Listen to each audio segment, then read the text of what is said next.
Welcome to Pets in Paradise TV. Here's what's on this episode. We'll witness how one dog's incredible journey home survived the odds. Then we head to Maui, where one man's love for animals actually saved the love of his life. Plus, a surfing swine sensation takes to the waves, and more. Pets in Paradise TV starts now.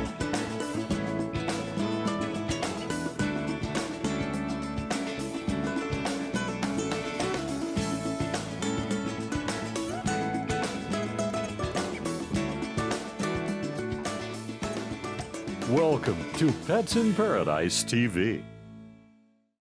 In our first story, we'll discover how one dog's love for his owner helped him survive a 12-hour swim through waters known for its shark population. But first, let's head to Kaneohe Bay to set the scene. Located on the east side of the Hawaiian island of Oahu, Kaneohe Bay was formed in ancient times when a volcano cataclysmically slid into the ocean depths, leaving behind a steep, jagged mountain range on land, and the bay itself, which is the largest sheltered body of water in the main Hawaiian Islands, 8 miles long and up to 40 feet deep. If you like rooting for the underdog, then this story is perfect. It has everything you'd find in a Hollywood thriller: a dark and stormy night, jagged reefs, and sharks lurking in the shadows. Up against all of this, one brave pup who was determined to find his way back home. It all began innocently enough: a man, his little dog, and a boat. Duke usually sits in the foredeck of the boat. He kind of acts like a lookout up there and looks around. Duke is a mixed-breed Chihuahua, a breed known to be lively and adventurous. We had lots of great road trips with Duke until the winter day in 2008, where we had a little incident. Up until now, Duke's biggest challenge was how to scratch those hard-to-reach places. That was about to change. I had just purchased a new head sail, and I was anxious to try it out. So it was late in the afternoon, but I wanted to catch the open sea. The weather out there was real rough, and I wanted to see how she would handle, how she would do going out the Sampan Channel. On Kaneohe Bay, a sailor has to always be watching the horizon for changing weather conditions. A rain squall can appear in minutes, where winds can go from 0 to 40 miles an hour in a heartbeat. It was getting rougher as we were going out. It was getting kind of choppy, and weather was getting worse and blowing harder. Halfway out there, about 3 miles offshore, I did an accidental jibe. Honey! An accidental jibe happens when the wind shifts in such a way that the stern of the boat accidentally passes through the eye of the wind. This causes the main boom to violently swing across to the other side of the boat. Duke, weighing just barely 12 pounds, was knocked off the boat by the force of the shifting sail. I didn't realize he'd gone over. I was adjusting my sails, and then I realized the dog was gone. My wife said, "Where's Duke?" And no dog. So I immediately dropped sails and commenced a search pattern, going back and forth. I fired up the engine, getting darker and darker and darker, and we couldn't find him. 4 miles from shore with the sun setting, Duke was in trouble. Besides simply doggy paddling for his life, Kaneohe Bay is one of the world's largest nursing grounds for hammerhead sharks. Duke's frantic splashing would have been like ringing a dinner bell for any nearby sharks. And we just kind of thought he would be shark bait. We just didn't think he'd make it. With darkness settling in, Walter had to stop his search pattern, reluctantly turning his boat toward the docks and home, heartbroken and resigned to the fact that Duke was lost at sea. It was just too dark. We couldn't see him, we couldn't hear him, and so we just gave up the search, turned on our masthead light and our running lights, and headed home, and with a heavy heart, of course. This toy-sized pooch would need a miracle to have a happy ending to this tale. So next day at noon, about noontime, the harbor master calls and says, "Your dog just swam up on a boat ramp." That's right. Duke, named after legendary Hawaiian waterman and Olympic swimmer Duke Kahanamoku, swam an estimated 5 miles over 18 hours to reach shore. Now, Chihuahuas are known to be active, but usually a daily walk is enough for them. Walter has a theory of what his heroic pup did after being thrown into the water.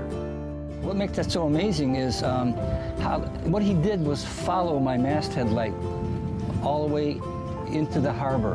And how he swims is bouncing up and down, like he's trying to climb out of the water. So he had to bounce up and down all night long and half the next day, remembering where my masthead light, and then followed me into the harbor.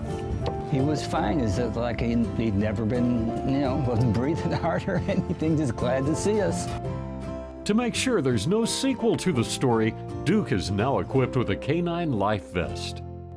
Meet Phoenix. He's a mix of 2 breeds. Take a look and see if you can figure out what 2 breeds he is. Phoenix is obviously playful and very alert. He's a natural with sheep. He plays hard, but he does like to cool off. Can you guess what Phoenix is? We'll have the answer right after this.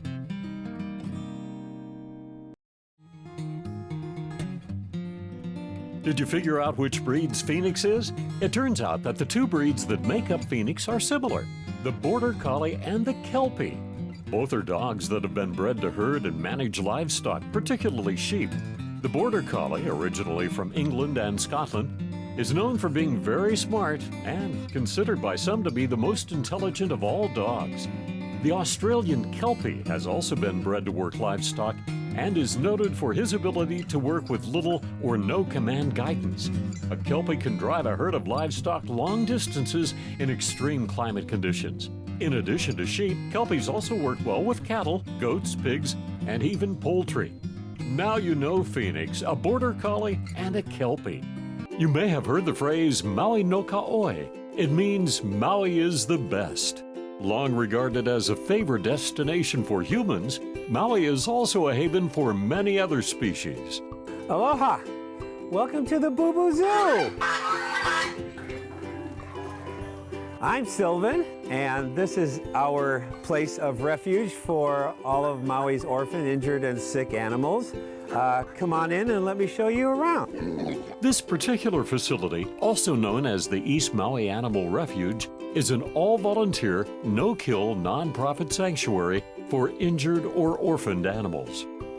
And these are our kids running around the house. Most of the animals here were brought because they were orphans from hunters, like that little guy there. This one here was blind.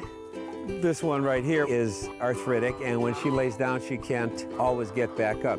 Oh, George was just found in somebody's backyard out in the country one day. George is a character. Doogie was brought as a baby because he also was born blind. And he's a lover. Yes, he's a lover, I know.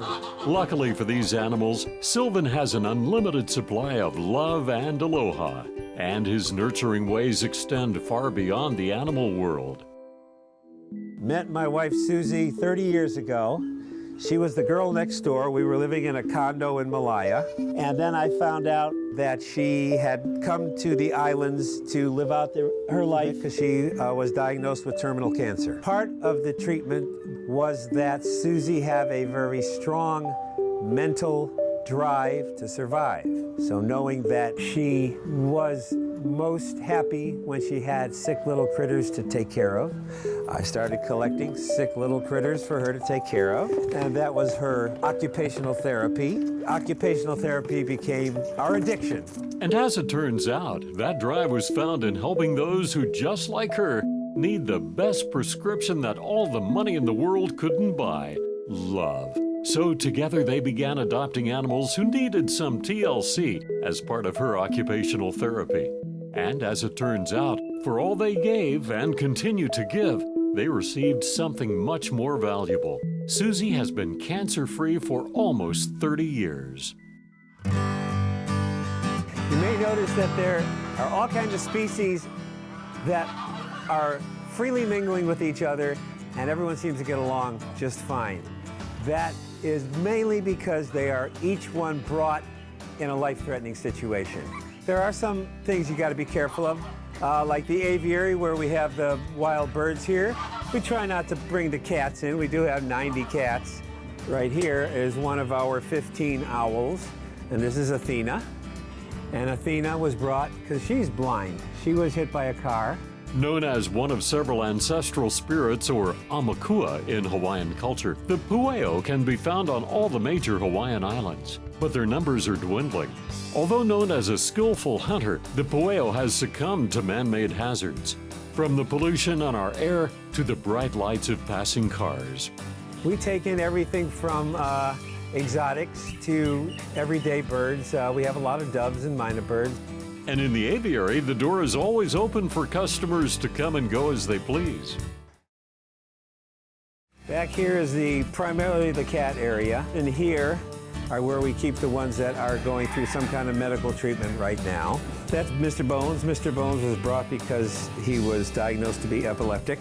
We have 90 cats right now, all of which have come because they were either orphaned, injured, sick, something wrong with them. We also have our dirtier area, which we can't do anything about because that's where the pigs live. This area right here is potbelly pigs. A lot of people get them as pets and find that they just are too much and too big to be a house pet. And that's because the only way to keep these guys miniature is to feed them a specialized diet. They don't usually get that big because usually the farmers slaughter them after a year. We are giving back now, taking care of all of these guys, trying to save their lives the way they saved ours. Today, this Pied Piper of the animal world continues to be a savior for the island's injured and abandoned animals. Another reason to say, Maui no Kaoi.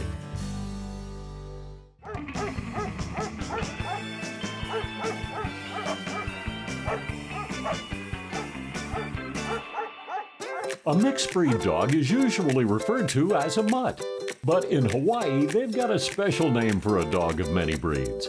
Can you guess what a mutt is called in Hawaii? A coconut dog, B, a poi dog, or C, a beach dog? We'll find out right after these messages. So what do they call a mutt in Hawaii? If you picked B, poi dog, you're right.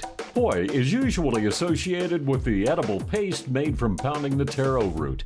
But in this case, it's because in Hawaii history, there was a breed of dog that ate poi.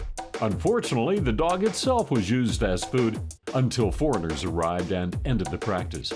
The breed eventually became extinct, but the name lived on and is now used to describe any mixed breed dog. There are over 500 dog breeds. In this segment, we like to focus on just one and learn all about it. And today, it's all about the French Bulldog. The French Bulldog, the Frenchie, is an ancient breed. It really started in Greece. They were bred with other dogs. The Mastiff was developed.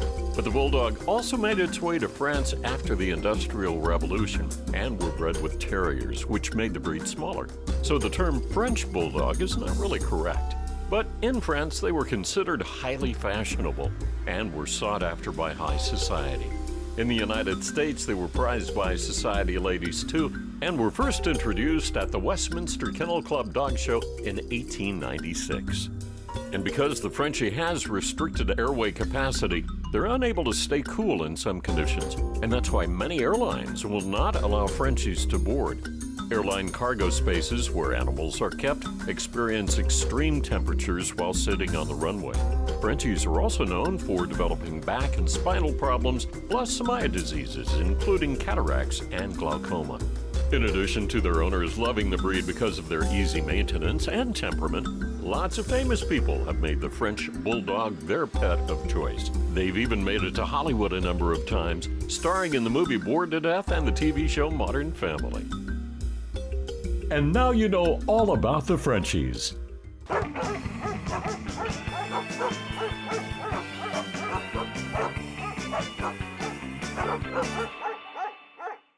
If you're going to Hawaii on vacation and thinking about taking your pet along, you better do your homework. Find out why right after these messages. Taking your pet along with you on your Hawaii vacation is not going to be easy. Hawaii is the only state in the country that does not have rabies, and they want to keep it that way. Hawaii's quarantine law states that any dog or cat must have passed a series of tests before arriving in the islands or face a mandatory 120 days in quarantine. Those tests include proof of rabies vaccination, having a timely rabies blood test, and they must have a microchip. If all the tests are met, pets can be released to owners in 5 days or less. So it's not really practical to take Fluffy on vacation. When you hear the word pig, you might think of this, or even this.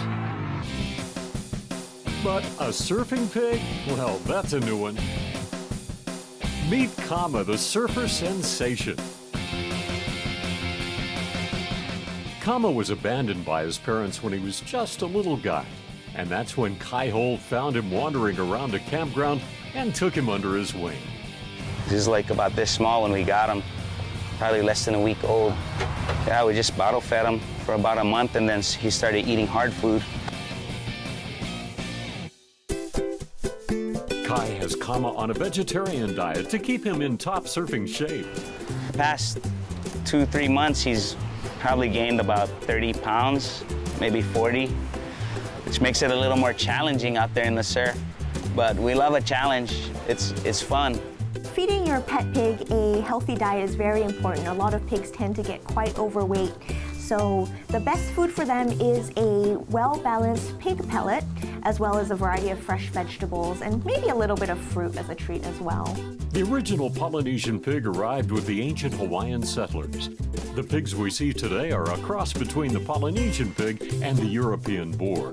They were popular for hunting and food, but now are becoming increasingly popular as companions. We're seeing more and more people having pigs as pets. This is Penelope. Pigs can definitely be affectionate. They demonstrate their affection in a little bit of a different way than dogs, but they do enjoy being scratched, and they're very, very companionable and sociable. What started as an accident turned into fate. At just 1 week old, Kama fell into his backyard swimming pool, but instead of needing to be rescued, Kama was a natural in the water. Soon enough, he was following Kai to the beach and jumping onto his board. He likes it when it's like 3 to 4 feet Hawaiian style, flying down the line, wave hog coming through. It's kind of funny, the saying sweat like a pig doesn't actually apply to pigs that well. They don't sweat. That's why you often find them rolling around in the mud to cool down, although they will also enjoy a nice dip in a kiddie pool full of clean water. Kama has found his calling and a better way to stay cool. It's been a trip. Like everywhere we go, people know him. So it's hard to go anywhere with him. The media has picked up on this awesome surfing swine. News of Kama's surfing skills is spreading viral through social media and blogs worldwide. Kama now has several surfing sponsorships and gets calls all the time. Everyone wants a piece of this piggy. Everybody's jumping on the Kama train, and it's a blast. See how long it lasts. But Kama, he's a ham. He loves that stuff. The average lifespan of a pot-bellied pig would be about 12 to 15 years if they're well cared for. They don't get fleas, but they can get mange, which is easily treated. Pigs are highly intelligent. They're thought to be probably maybe the 3rd smartest animal. They do need to get their hooves trimmed regularly, and for a male pig, their tusks as well. He's getting bigger, which makes it a little more challenging because he likes to ride the nose. So we pearl sometimes, but I try to counterbalance his weight. Kama has grown to be a world-class surfer. Other surfers in the lineup look to the pig for inspiration. Not only can Kama hang 10, but is fearless when he gets barreled. Other pigs have attempted to surf like Kama, but most do better staying on land. What's up, you guys? Aloha, everybody. Welcome to the farm. This is where Kama comes and helps take care of his friends when we're not surfing. When Kama is done with a long day of surfing, he goes home to an eclectic group of friends. What's up, Goose? You hungry? This here's Goose. She's a real good bird. Yeah, Goosey Goose. Look at her eyes. She got beautiful blue eyes. This is Mother Goose. In fact, I think she just laid an egg. Oh yeah, look, there's an egg right there. Pretty fat one. Good for a couple omelets. What's up, Turkey? His middle name's Gobble Gobble. Come here, boy. How you doing? He's kind of weird if you look at him. Kind of looks like a vulture. He's got a couple girlfriends. He's gonna have some kids, so his legacy will continue. But he's always gonna be my dog. Kama may blend in well back at the farm, but he has shown the world that he's anything but ordinary. His resilience shows that even an abandoned swine is worthy and capable of the most extraordinary things. Surf's up, Kama! Welcome to Pets in Paradise TV, the show that explores the special relationship between humans and animals in one of the world's most beautiful places, Hawaii. In this episode, we'll see how the sport of dock diving has gained popularity and what it'll take to get your dog to take the plunge. Then, the science behind how a wet dog gets dry. You might want to stand back. Plus, one man's mission to save what he sees as beauty while others disagree. Then, learn all about the Chihuahua in It's All About the Breed. Pets in Paradise TV starts now.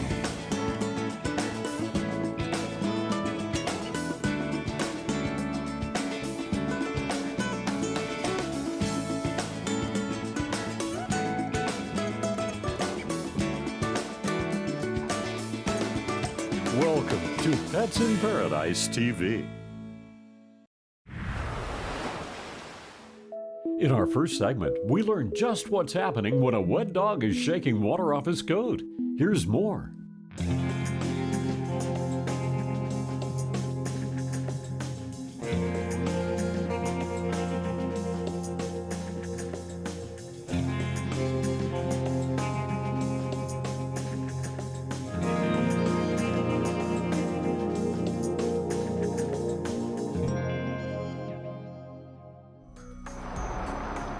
We know that when a dog shakes, it's nature's way of drying off, and drying off quickly.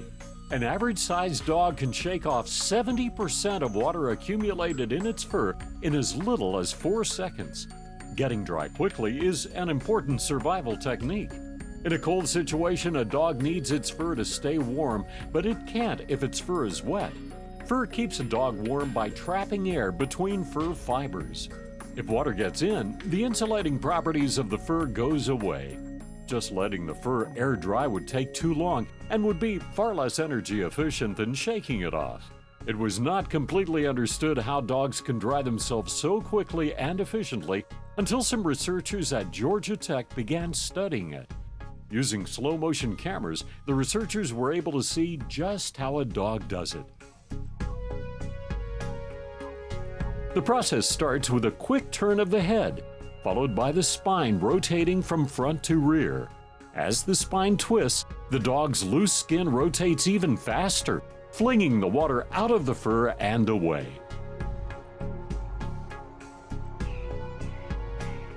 A dog's skin is similar to a human's, each with 3 layers, but it's different in the way it's attached. Human skin is very tight and rigid on the body, where a dog's skin is looser and has much greater movement. It's believed that a dog's loose skin came about in order for it to be easily dried. And if you're curious about the speed of the shake in relation to the size of the dog, it does make a difference. A large dog shakes at a moderate speed, while a small dog shakes like crazy. That's because a small dog needs to shake faster to generate the same amount of force to get the water droplets off. The shake is not exclusive to dogs. Other animals use a similar shaking technique for the same reason.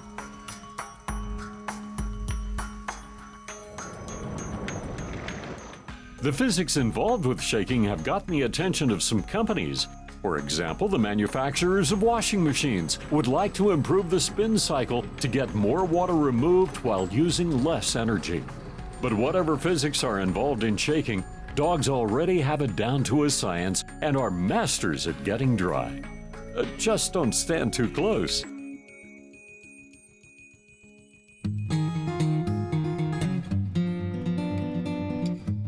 Meet Colossal, a gentle giant who is 15 years old, a great swimmer, and a trusted companion. He has unusual feet, big droopy lips, and a really heavy coat. He's a mix of 2 breeds. Can you guess which ones? We'll tell you right after. 15 years ago, on a balmy summer night, a Labrador Retriever and a Newfoundland fell in love, and presto, Colossal was born. Did you guess the two breeds correctly? Labradors and Newfoundlands are closely related. Both were bred from the St. John's dog back in the 1800s and were used as working dogs by fishermen in Canada. They're both big dogs with heavy double coats, strong and sturdy bodies, and are terrific swimmers because they have webbed feet. Those droopy lips and jowls, though, do cause for a lot of drooling. Colossal, a Labrador Newfoundland. In this segment, we focus on the wild zebra dove. We learn how some view them as a nuisance and others see their beauty, and how something as simple as your loose hairs can be harmful to them. Zebra doves are found all over Hawaii. Many see them as pests because they're usually the uninvited guests at any outdoor restaurant or beach picnic. But there are a few people who take these invasive birds under their own wing. These birds are variously called the zebra dove. That's the most local name here.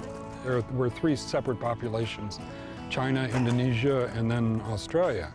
Dixon Smith sees the beauty in these invasive creatures where many people don't. These birds are very clean, and I think that's one of the reasons that they were so popular with breeders in that parts of the world that they came from.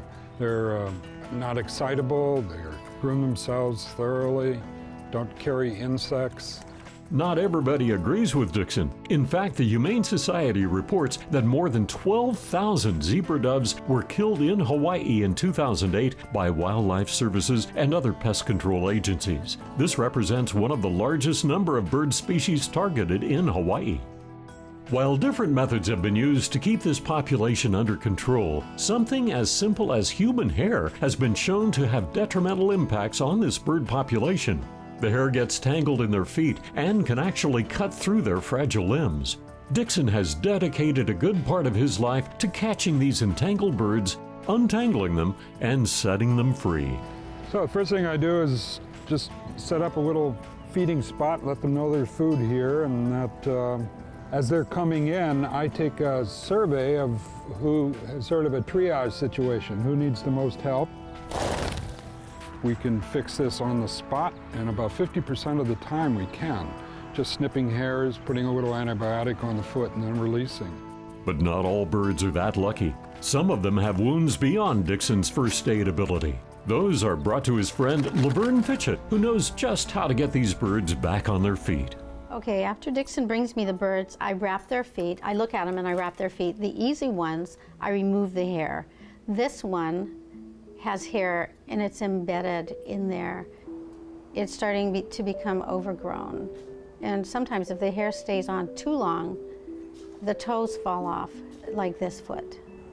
I find all kinds of hair on the bird's feet. Sometimes it's thin gray hair, blonde, and sometimes dark. The thin hair, the blonde or gray hair, I find that more difficult to remove because it's so fine and you have a hard time seeing it. The birds are also known as the barred dove and peaceful dove. They were reportedly brought to the Hawaiian Islands in 1922 from a Singapore dealer. By the late 1930s, these doves grew to be one of the most abundant bird species in the islands. They can be found in dry lowlands, agricultural fields, suburban and urban areas. Their mating coos are now integrated as part of the Sounds of Paradise. Very satisfying to remove pain from a creature that I can help. Beauty is in the eye of the beholder.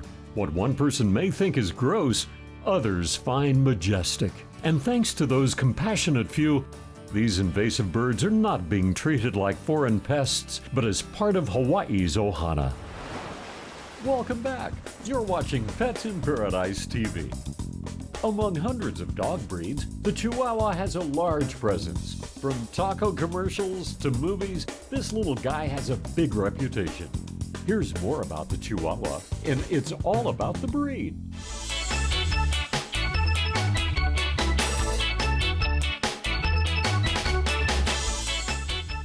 Today, it's all about the Chihuahua. Chihuahuas are named for a state in Mexico, where they are believed to have originated perhaps as long ago as 300 BC. Not surprisingly, they're the smallest breed of dog, and they've been a popular breed in the United States since the late 19th century. Being the smallest breed, Chihuahuas are generally 6 to 10 inches high, although some can grow to heights of 12 to 15. They usually weigh no more than 6 pounds, with the preferred weight being at about 2 to 4 pounds. There are basically two types: the apple or deer-head Chihuahua, one having a short nose and rounded head similar to an apple, the other having longer noses and elongated heads like a deer. They come in two coats, the long coat and the smooth coat or short hair. Neither coat requires very much maintenance. They come in a number of colors and patterns. As with many other breeds, the temperament of its owner can determine the temperament of the dog. Ill-tempered Chihuahuas can be easily provoked and are not good in homes with children. Chihuahuas generally do not get along well with other breeds, and if they are with other dogs, they prefer other Chihuahuas. They love their dens and are known for burrowing into piles of laundry and bed linens. They'll learn tricks and a vocabulary of commands, but they won't fetch. It's often said that if you throw a ball for a Chihuahua to fetch, they'll just look at you thinking, "You threw the ball, you go get it." Chihuahuas have no idea how small they are and are ready to stand up for themselves even when the opposition is far bigger. They don't rush into confrontation though. They'd rather stand back for a moment and assess the situation. As for health problems, Chihuahuas are prone to dental problems, epilepsy, and seizure disorders, and sometimes are born with hydrocephalus, an overly large head that can often be fatal. Chihuahuas are the only dogs who are born with soft spots in their skulls, much like humans, and must be handled gently for the first 6 months while the skull is forming. The trembling you see in a Chihuahua is not a health issue, but simply brought on by stress or excitement. They can also suffer from low blood sugar, but that condition can be easily remedied by diet. Chihuahua puppies are adorable, but because of their size, they require some special attention. They have small bladders, which makes potty training a bit more difficult than other breeds. They are also prone to having fragile legs, so it's best to keep puppies off tall furniture where they could be injured by jumping to the floor. Because they prefer to be around their own kind, having more than one Chihuahua is not a bad idea. They love to play together, snuggle, and even groom each other. And now you know all about the Chihuahua. Welcome back to Pets in Paradise TV. 10, 9, For centuries, dogs have been more than just man's best friend. 8, They make us laugh, keep us safe at night. 7, They've been our eyes, help us walk. 6, We've used them to sniff out bugs and bombs. 5, And just when we thought they could do it all, we found another amazing thing they can do. 3, 2, 1. They can fly. In this segment, we explore the sport of dock jumping.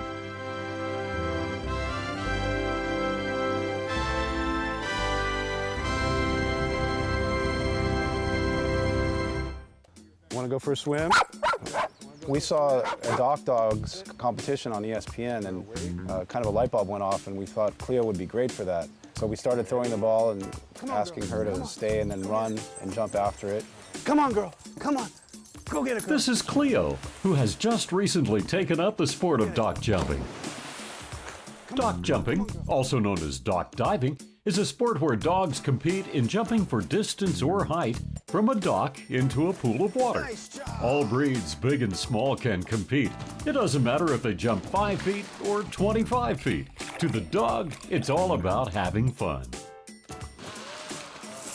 Good girl.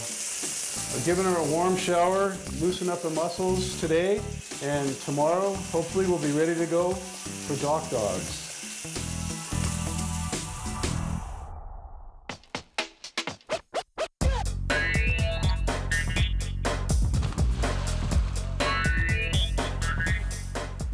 There are a number of dock diving clubs around the country, including Ultimate Air Dogs, Splash Dogs, and the club that Cleo belongs to, Dock Dogs. We're here at the big day, ready to go, see how she does. She's pretty excited looking at the water, so wish us luck. A dog's skeleton was built with the ability to jump and leap. Their shoulder bones are disconnected, allowing them to have a greater stride length. Dogs have powerful muscles, and their legs can propel them forward, leaping to chase and overcome prey. All right, here we go. First practice jump. Ready? Come on, girl. Go get it. We're not too good, but it was her first time. I'm happy that she went in. Some dogs, I think, stop and don't do it. So we'll see if she can get a little more air, a little more distance this time around. While Cleo keeps practicing, let's learn more about the sport of dock diving.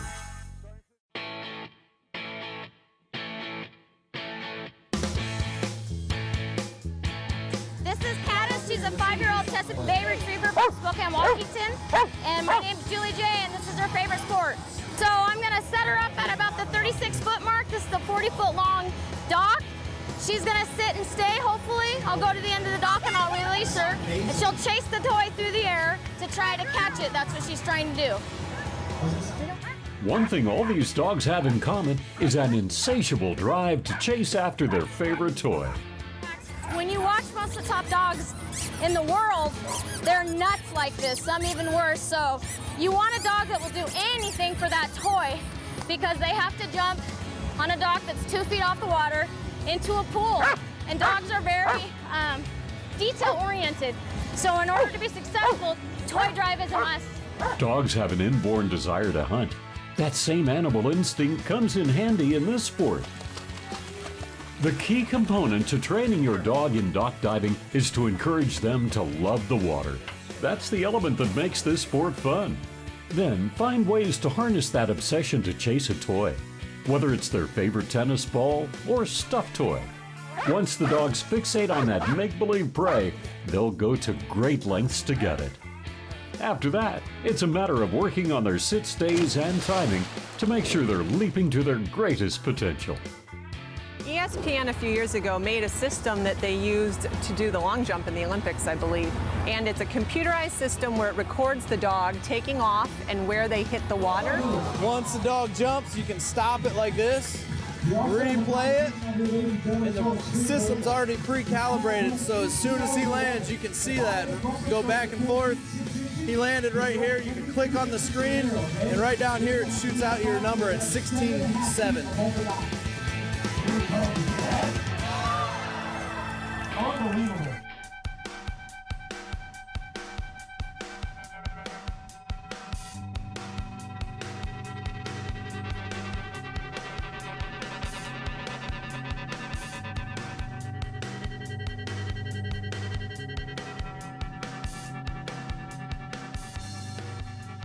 Hi, I'm talking about a sport where dogs jump off a dock. We tease them up and you let them jump after their favorite toy. There are 2 different methods. There is the place and send where you throw the toy before the dog jumps, or the catch method where the dog tries to catch the toy as you throw it in the air. It's a great opportunity to have a huge relationship with your dogs and let them fly.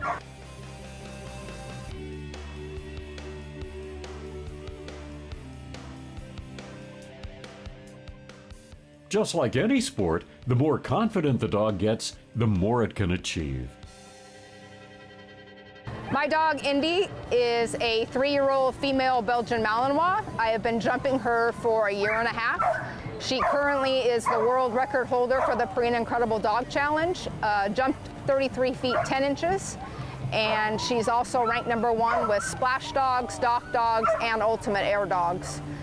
She's an incredible little girl. She's very tiny and she's got a huge heart, and I am so thankful to have that relationship I have with her.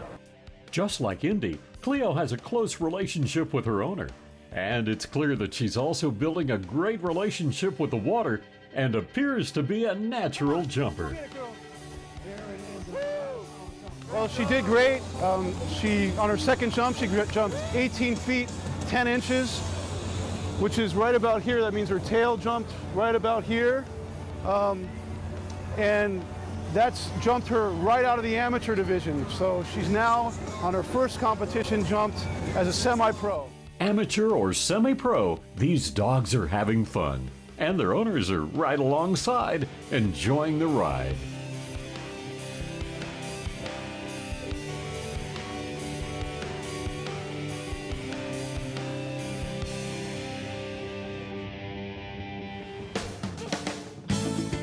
That's it for this episode of Pets in Paradise TV.